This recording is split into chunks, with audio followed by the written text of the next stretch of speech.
Nous allons partir à Bruxelles maintenant, et plus exactement dans une des communes de cette capitale, tristement célèbre. Cette commune, c'est Molenbeek. On a présenté cet endroit, vous vous en souvenez, comme une plaque tournante du djihadisme en Europe après les attentats. Mais notre correspondant permanent sur place, Valérie Lerouge, souhaitait nous montrer que ce n'est pas que ça. Alors c'est quoi d'autre, Valérie? Bonjour.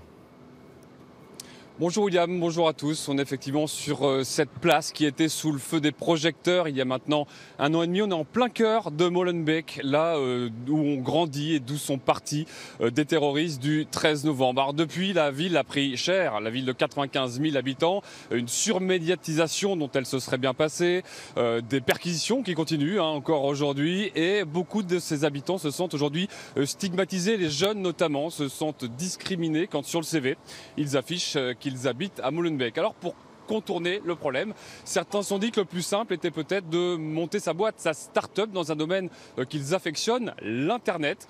Et ça a donné un incubateur d'entreprise dans ce secteur avec une école même spécifique de codage informatique depuis quelques mois. Ça s'appelle Molengeek pour remettre en selle des jeunes de Molenbeek. Reportage de Guillaume Mercier et Pierre Alterman. Une ambiance de travail décontractée, de jeunes geeks qui échangent leurs idées pour inventer les applications de demain. On se croirait presque dans la Silicon Valley. Mais c'est en plein Molenbeek qu'un habitant du quartier, Ibrahim, et une amie ont lancé Molengeek, un incubateur de start-up qui décolle. Ici, on a la plateforme Crowdfly. En fait, ces gens gèrent une plateforme en ligne qui permet aux entreprises de recruter des consultants. Ici, on a Bichronic. C'est un magazine online, tout ce qui est musique alternative. Et donc là, ils vont bientôt essayer de se digitaliser pour essayer de développer une plateforme de recrutement de DJ.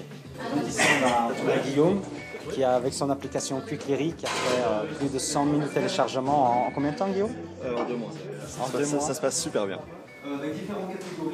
À l'étage, il y a aussi une coding school, une école de codage, où une quinzaine de jeunes, majoritairement de Molenbeek, apprennent à concevoir des sites internet, un secteur qu'ils croyaient hors de portée. J'ai arrêté mes études très tôt et donc je suis venu ici, j'ai commencé à apprendre le code, j'ai essayé de développer et je me dis que rien n'est perdu, je peux toujours avancer.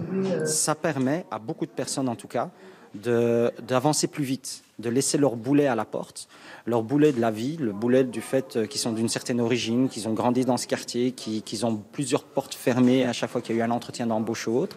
Maintenant, on laisse tout ça à la porte et on avance. Après la théorie, passage à la pratique.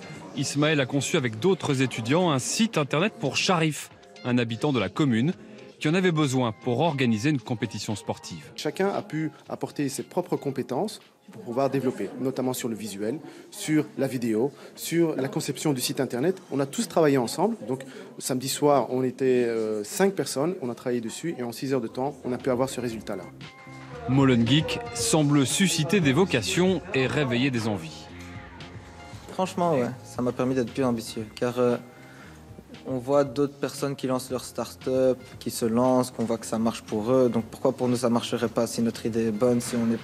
Faut être organisé surtout et patient et avoir quelques contacts aussi, mais c'est possible, c'était possible. L'école est gratuite, financée par des sponsors. Depuis les attentats de Paris et la médiatisation désastreuse de Molenbeek, des grands noms comme Google ou Samsung ont décidé d'y participer. Ils ont l'air motivés, ces jeunes gens. Et est-ce que leurs startups sont viables, Valérie? Alors c'est un problème dans ce domaine aussi. Il faut avoir les reins solides pour que l'entreprise elle grandisse, pour que le site ou l'application fasse une place et devienne rentable.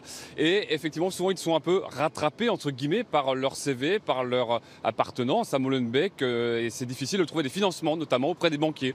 Alors Molengeek souhaite passer au stade supérieur et trouver suffisamment de partenaires privés pour monter un fonds pour continuer à aider ces jeunes pousses à grandir le temps qu'elles volent de leurs propres ailes. D'accord. Et en tout cas, j'ai compris pour la prononciation. On ne dit pas Molenbeek, mais Molenbeek. Molenbeek. D'accord. Voilà. Merci pour la leçon. À Ça va bientôt, mieux, Valérie. 1 an et demi après. À bientôt. À bientôt.